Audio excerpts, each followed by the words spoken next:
On enchaîne avec le livre d'Esdras Néhémie, que vous connaissez bien, certainement sous la forme de 2 livres éclatés, et vous allez voir que ce n'est pas réellement la réalité de l'existence de ce livre, puisque dans les traditions les plus anciennes, le livre d'Esdras Néhémie était traité comme un seul livre.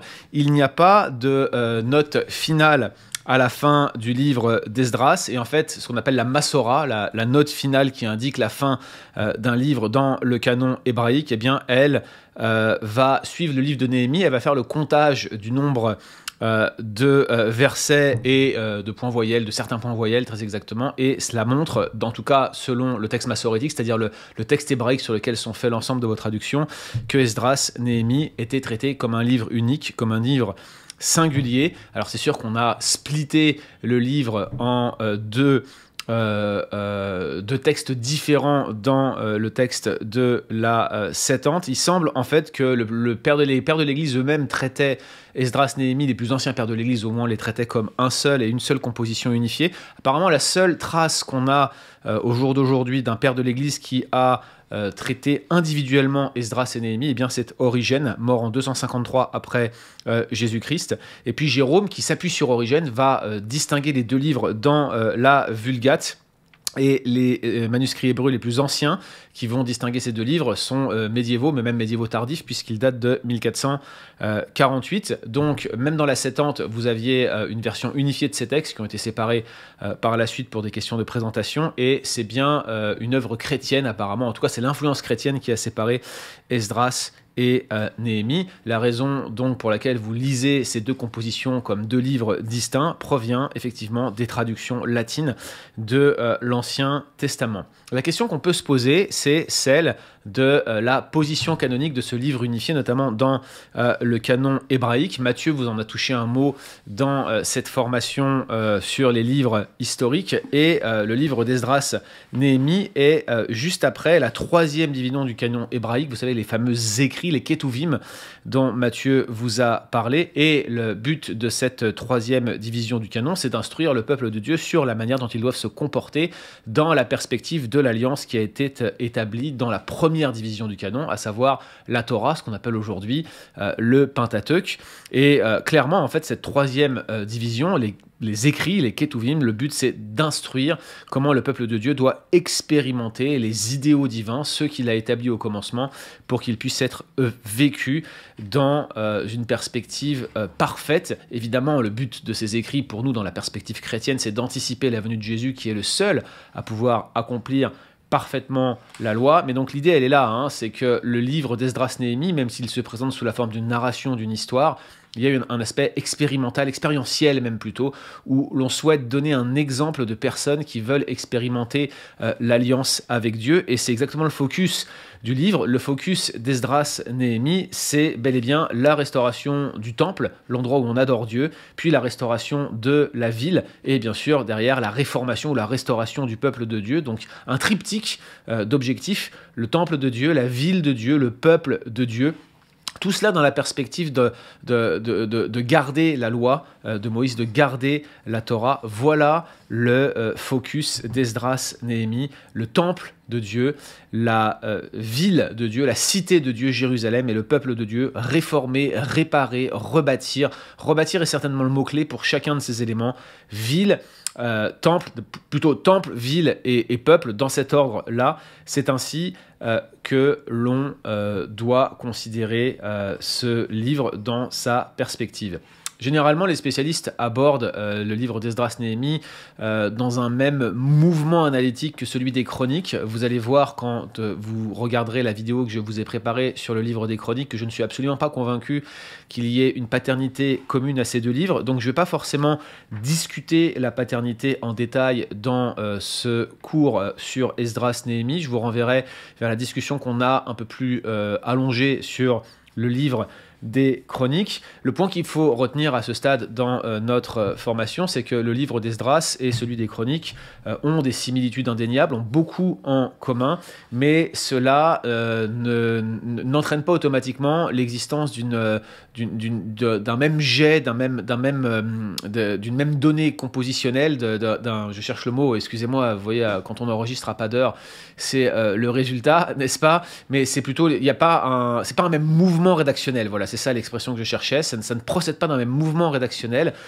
c'est pas forcément le même auteur qui va écrire Esdras, Néhémie et les Chroniques. Alors bien évidemment, je vous épargne ici les considérations littéraires que je peux mettre en avant pour distinguer le fait que Esdras et Néhémie seraient une composition unifiée versus les Chroniques qui serait une autre composition unifiée. Vous allez voir que l'un des principaux arguments que je retiens, c'est notamment l'absence dans Chroniques du thème des femmes étrangères, des mariages mixtes. On va y revenir dans quelques instants. Mais surtout, dans Chroniques, vous avez une généalogie très développée, celle de Zorobabel, qui suggère que le livre des Chroniques aurait été écrit après celui d'Esdras, Néhémie. Donc il y a des similitudes, il y a des points communs, et notamment le thème principal du livre d'Esdras, Néhémie, c'est le fait de rebâtir la maison de Dieu.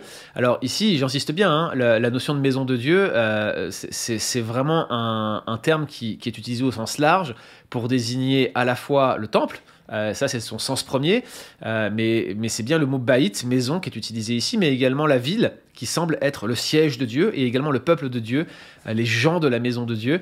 Vous allez voir que ce triptyque est assez intéressant, et que dans le livre d'Esdras, Néhémie, eh bien, nous avons des indications qui suggèrent que l'idée de maison de Dieu regroupe l'ensemble des éléments qu'on a mentionnés un peu auparavant, à savoir le temple, la ville et le peuple. On en discute dans quelques instants. Je vous ai dit donc que je n'allais pas discuter en détail de la question de la paternité dans le contexte historique. Je vous ai dit quelques mots en introduction, je n'y reviens pas, et je vous renvoie vers le module sur le livre des Chroniques. On voit toutefois, hein, et c'est important de le mentionner, que Esdras 7 et 10 et Néhémie 8, peut-être également et Néhémie 9-10 d'ailleurs au passage, contiennent ce qu'on pourrait appeler des mémoires, des récits autobiographiques qui ont été rédigés par Esdras. Et puis on voit que Néhémie 1-7 et puis quelques portions de Néhémie 11-13 vont avoir également certaines sections où Néhémie parle à la première personne. On voit aussi qu'il y a des matériaux qui ont été écrits par d'autres personnes qui semblent avoir été inclus dans le livre d'Esdras, Néhémie, mais il n'y a personne qui adresse réellement, dans le livre en tout cas à l'intérieur du livre, il n'y a aucun indice interne qui suggère l'identité de celui qui aurait fait la compilation de ces différentes sources, mais c'est évident qu'il y a des sources composites ici qui ont été rassemblées. Donc le livre d'Esdras, Néhémie, c'est un ouvrage qui est le fruit d'une activité éditoriale. C'est pas simplement une histoire qui vous est racontée. On a collecté des sources, on les a compilées. Ça aussi, c'est une similitude avec le livre des Chroniques qui a tendance à agglomérer des sources. Toutefois, le livre des Chroniques a la volonté de citer ces sources en utilisant un procédé qu'on appelle le marqueur d'attribution. Une fois encore, pardonnez-moi de vous mettre l'eau à la bouche, mais je vous renvoie à notre cours sur Chroniques que vous aurez donc dans ce module sur les livres historiques de l'Ancien Testament. Puisqu'on parle de ces sources, j'aimerais quand même vous en dire quelques mots de ces sources. L'auteur d'Esdras Néhémie, ou plutôt le rédacteur, le compilateur d'Esdras Néhémie, va s'appuyer sur une grande variété de sources pour effectuer la composition finale du livre d'Esdras Néhémie. Et on a mentionné les mémoires d'Esdras et de Néhémie que j'ai mentionné tout à l'heure, mais on pourrait aussi ajouter quelques autres sources, par exemple le décret de Cyrus, qui est reproduit quasi in extenso en Esdras 1, 2, 4. On a aussi des listes, plusieurs listes d'exilés ou de personnes de retour d'exil. On en a dans Esdras 2, dans Néhémie 7. On a aussi des correspondances épistolaires. La lettre de Réhoum à Artaxerxès, le roi d'Assyrie, qu'on retrouve dans Esdras 4. On voit une lettre de Tatnaï, le gouverneur, à Darius, qui lui aussi lui répond. Donc la correspondance avec Darius va être consignée dans Esdras 5, dans Esdras 6. On a aussi une liste de familles qui ont décidé de rester à Jérusalem dans Esdras 8, puis une autre liste de familles dans Esdras. On voit que les listes lui importaient beaucoup, ça cadre avec son activité de scribe et de lévite, et l'autre liste de familles, c'est celle, beaucoup moins glorieuse, qui ont pratiqué les mariages mixtes, qui semble avoir été un énorme problème du temps d'Esdras et du temps de Néhémie. Et puis je pourrais mentionner toutes sortes d'autres sources qui sont soit fragmentaires, soit non mentionnées, qui sont discernables, mais pas directement manifestées, marquées à l'intérieur du texte. Bref, je le répète, Esdras-Néhémie, c'est une composition composite, c'est-à-dire qu'on a récupéré un ensemble de sources qu'on a agglomérées dans une seule composition. Quelques réflexions sur la date. Bon, le genre d'Esdras-Néhémie, je l'ai mentionné brièvement, hein, mais l'idée, c'est qu'on a ici un agglomérat de sources présenté comme une historiographie. Je ne vais pas aller beaucoup plus loin avec cela. Il y a un but théologique derrière Esdras-Néhémie, on en a dit quelques mots, on en reparlera dans quelques instants, mais si l'on parle de la date d'Esdras-Néhémie, il faut absolument qu'on fasse la distinction entre la chronologie interne d'Esdras-Néhémie, excusez-moi, je switch avec mes différentes télécommandes sur ce PowerPoint, pardonnez-moi. Il faut qu'on fasse la différence entre la chronologie interne et les événements externes qu'on va essayer de corroborer. Or, c'est toute la difficulté dans un livre comme Esdras-Néhémie, et c'est la raison pour laquelle je vais me limiter à des considérations assez générales dans cette introduction. Je vais faire deux choses pour vous.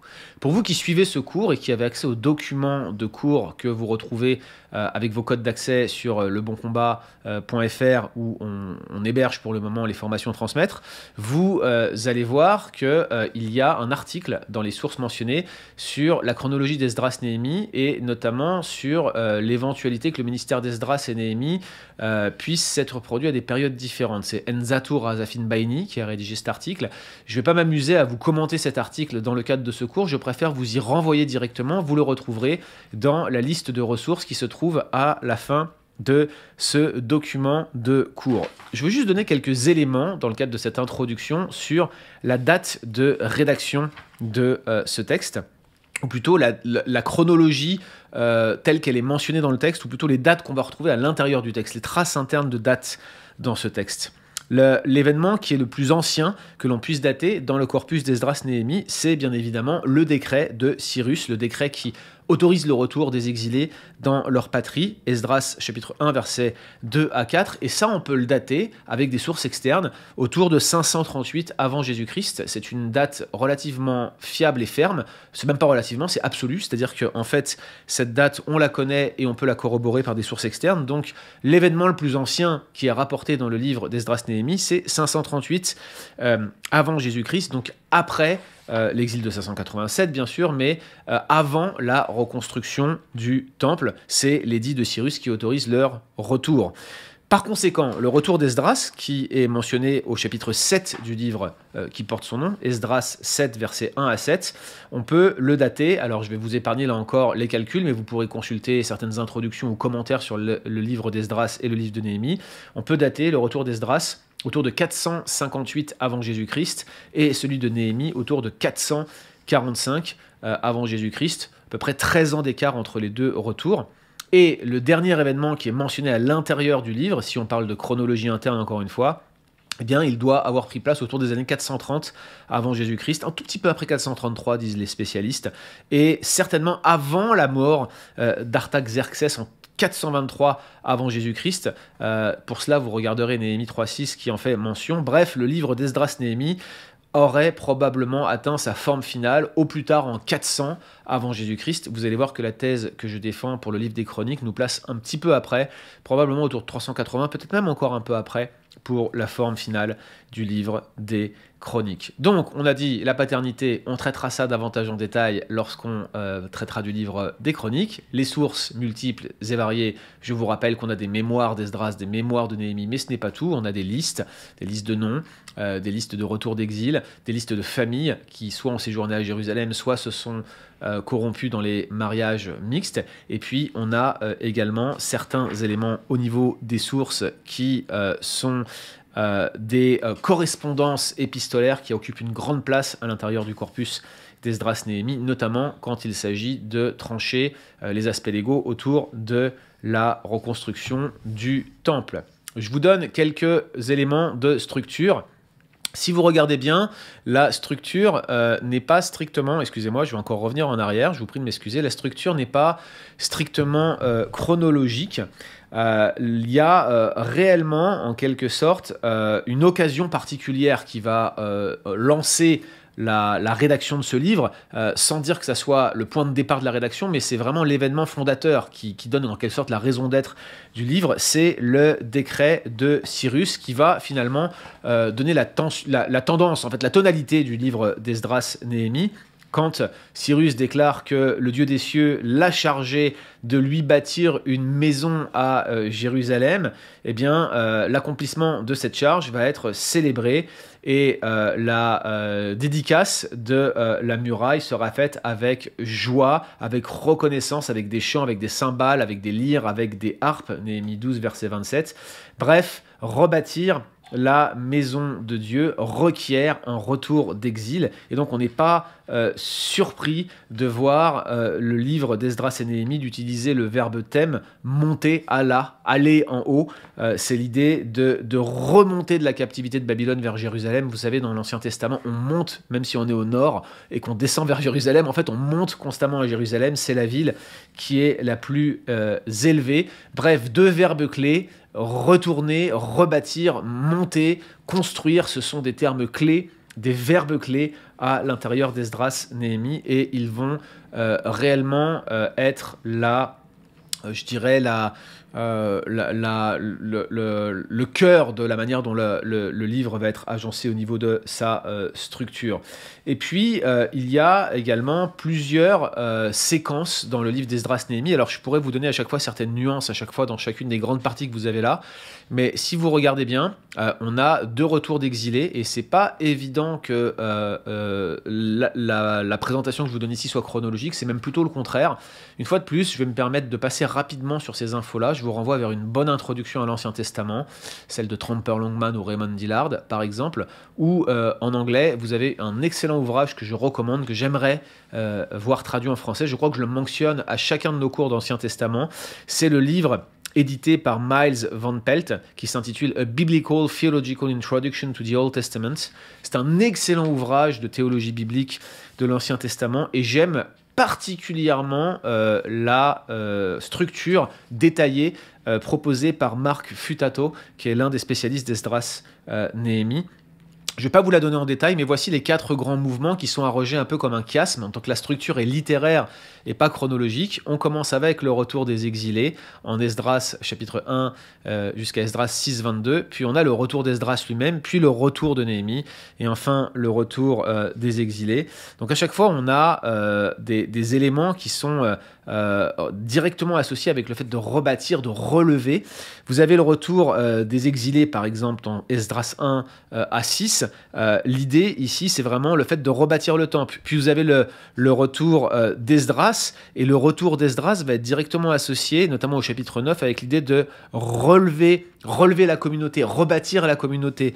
Et puis, vous allez avoir le retour de Néhémie, et le retour de Néhémie va être associé, n'est-ce pas, avec le fait de rebâtir la muraille. Vous le savez bien, hein, avec Néhémie qui travaillait avec l'épée dans la main et la truelle dans l'autre. Et puis finalement, on en revient avec le retour des exilés de Néhémie chapitre 7 à 13. Et là encore, c'est l'idée de rebâtir, de réformer la communauté. On retrouve les 3 éléments que je mentionnais tout à l'heure sur le livre d'Esdras-Néhémie. On a la maison de Dieu qui se décline comme étant le temple de Dieu, la véritable maison de Dieu, l'espace où on va adorer Dieu, la ville sainte en quelque sorte, et puis on aura ensuite la communauté, le peuple de Dieu. C'est cela qui est le thème de la maison de Dieu dans le livre d'Esdras-Néhémie. Donc tous ces thèmes de relever la muraille qui est pleine de brèches et qui rend très malheureux Néhémie, le temple qu'on met beaucoup de temps à rebâtir et dont la dédicace se fait attendre, dont on pose des fondements mais les travaux sont interrompus, et puis finalement le peuple qui veut bien s'installer à Jérusalem et qui le fait volontairement, mais voici le péché s'installe de nouveau dans la communauté comme des brèches dans la muraille et va amener la nécessité d'une nouvelle réformation à l'intérieur de cette communauté. Tous ces éléments-là sont traités de manière littéraire, sous la forme d'un chiasme, dans cette macrostructure que je vous présente ici. Une fois de plus, je vous encourage à consulter un commentaire ou un livre d'introduction pour avoir une structure détaillée du livre d'Esdras-Néhémie. Je terminerai notre cours sur Esdras-Néhémie, notre cours d'introduction, en mentionnant quelques motifs clés du livre d'Esdras-Néhémie. Je pense que vous avez compris ce que j'entends par le fait de restaurer la maison de Dieu. Le terme clé, c'est réellement Baït, la maison, Beth en hébreu, mais Baït, c'est une alternative développée du terme du mot qui est traduit par maison. Vous savez, Beth, pour la maison, Bethléem, par exemple, c'est maison du pain, mais quand vous avez le mot qui n'est pas connecté à un autre terme par une espèce de contraction, c'est comme ça que fonctionne l'hébreu, le mot Baït, en fait, c'est le mot quand il est utilisé seul. Et donc, bâtir une maison de Dieu à Jérusalem pour le Dieu des cieux, c'est la commission que donne finalement Cyrus à Esdras un peu plus loin, ou en tout cas, c'est pas qu'il la donne à Esdras directement, mais qui la donne au peuple de Dieu au travers de son édit. Et on l'a dit, le terme hébreu pour Baït, il peut être traduit par maison, par palace, par temple, en fonction du contexte dans lequel il est, mais également par maisonnée, par famille, dans une perspective métonymique, pour désigner ceux qui habitent la maison. C'est clair que Cyrus avait un temple, un sanctuaire en tête, mais on comprend très rapidement que dans Esdras-Néhémie, on va utiliser le mot Baït comme une métonymie, soit pour désigner la ville, soit pour désigner le peuple de Dieu. Et là encore, le développement de ce thème est extrêmement important à l'intérieur du livre d'Esdras-Néhémie, comme je l'ai démontré dans cette structure juste avant. Rebâtir la maison, c'est à la fois rebâtir le temple, rebâtir la ville, rebâtir la muraille, rebâtir le peuple, réformer, rebâtir, corriger, colmater les brèches.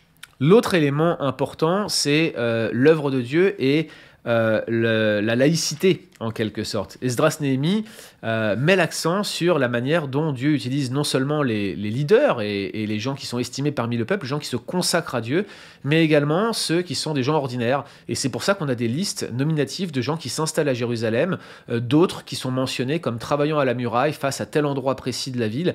Et on veut les honorer de cette manière-là, mais on veut aussi montrer que ce sont des gens qui sont des laïcs, qui font l'œuvre de Dieu et qui se consacrent à l'érection, en quelque sorte, de la maison de Dieu, que ce soit le temple lui-même, ou le fait de relever les murailles, ou tout simplement de réformer la communauté, comme je l'ai dit. La longue liste de laïcs d'Esdras 2 est répétée en Néhémie 7, alors avec quelques divergences qui font la joie des spécialistes qui aiment bien comparer les chiffres entre les deux corpus, si tant est qu'on ait affaire à deux corpus, encore une fois, donc il y a peut-être une explication qui est ailleurs. Eh bien, elle souligne cette liste de la manière dont Dieu utilise à la fois des anonymes, mais aussi des personnes ordinaires pour rebâtir sa maison. Et puis, je mentionnerai également l'importance de la parole écrite, le silence de Dieu souligné dans le livre d'Esther, mais également l'absence réelle de paroles prophétiques. Alors, il y a des paroles prophétiques, j'insiste bien, notamment celles de Zacharie et Agé dans le livre de Néhémie, mais le silence de Dieu est contrebalancé surtout par l'importance de la parole écrite, notamment quand Esdras donne le sens, Esdras le scribe, donc quelqu'un qui écrit la parole, eh bien, il donne le sens avec les autres lévites du texte de la parole écrite qui est lu, qui est proclamé. Le décret de Cyrus est aussi écrit, les correspondances littéraires sont soulignées. Il y a vraiment une importance donnée à la parole écrite par rapport à la parole prononcée traditionnelle. C'est pas qu'on en oublie la parole prophétique, mais l'inscriptuation de la Bible a tout son sens, de même que les différentes correspondances qui sont utilisées pour souligner combien Néhémie et Esdras vont réussir à faire valoir le droit des enfants d'Israël. Et puis, bien sûr, l'importance de la souveraineté de Dieu qui dirige toutes choses et qui rebâtit la maison lui-même en utilisant ses serviteurs, et la perspective, bien sûr, néo-testamentaire de toutes ces choses qui trouvent un point de convergence dans le Nouveau Testament. Notamment lorsqu'on regarde l'importance du temple, puisque si vous regardez bien à la fin d'Esdras, Néhémie, surtout à la fin de Néhémie, Néhémie 13, on se retrouve dans une ville où le temple est rebâti, la muraille est relevée, le peuple est au milieu, et on se dit, voilà, enfin, on a ce temple de Dieu, cette cité sainte, ce peuple de Dieu consacré qui va pouvoir adorer Dieu. Et bah perdu, le livre se termine avec un sentiment en demi-teinte, avec un sentiment d'échec même, avec une nouvelle affaire de femmes étrangères et du peuple qui s'est de nouveau corrompu. Et l'on voit qu'il manque quelque chose à la fin du livre d'Esdras Néhémie. Qu'est-ce qu'il nous manque? Eh bien, il nous manque le peuple que Dieu va rassembler avec un nouveau chef, avec une nouvelle tête qui va pouvoir le diriger, qui va bâtir lui-même son temple. Jésus-Christ lui-même, le temple de Dieu, qui bâtit son église, le temple de Dieu, qui bâtit son peuple, le temple de Dieu, la notion de maison de Dieu, la triple notion que l'on trouve dans Esdras Néhémie, eh bien, elle trouve son pendant dans le Nouveau Testament et en particulier dans les derniers chapitres du livre de l'Apocalypse où on voit comment Dieu va habiter parmi son peuple d'une manière parfaite, où il n'y aura plus de péché, où il n'y aura plus ni deuil, ni larmes. Ils seront son peuple, il sera leur Dieu, nous dit Apocalypse 21, versets 3 et 4. Il va essuyer toute larme de leurs yeux, il n'y aura plus d'intermariage, il n'y aura plus de mariage mixte, il n'y aura plus de péché, il y aura la jouissance éternelle de Dieu dans la vraie ville sainte, celle qu'on attendait, celle dont le modèle, en quelque sorte, si je puis ici extrapoler les paroles de Moïse, nous avait été montré sur la montagne. Le vrai temple est là, la vraie ville est là, le vrai peuple de Dieu, saint, parfait, régénéré, ressuscité, glorifié pour toujours est là. Et dans cette perspective-là, nous aurons l'accomplissement néo-testamentaire de ce qui se passe dans Esdras Néhémie. N'est-ce pas là extraordinaire de porter un regard sur ces compositions anciennes qui jettent d'avance un regard futuriste sur ce qui se passe dans le Nouveau Testament? Nous sommes l'accomplissement, en quelque sorte, de l'Ancien Testament. En la personne de Christ, nous sommes en lui et Jésus nous a rapprochés une fois pour toutes pour que nous glorifions son nom dans le vrai temple, dans la vraie ville sainte, nous qui sommes les gens de la maison de Dieu. Que Dieu vous bénisse, chers amis.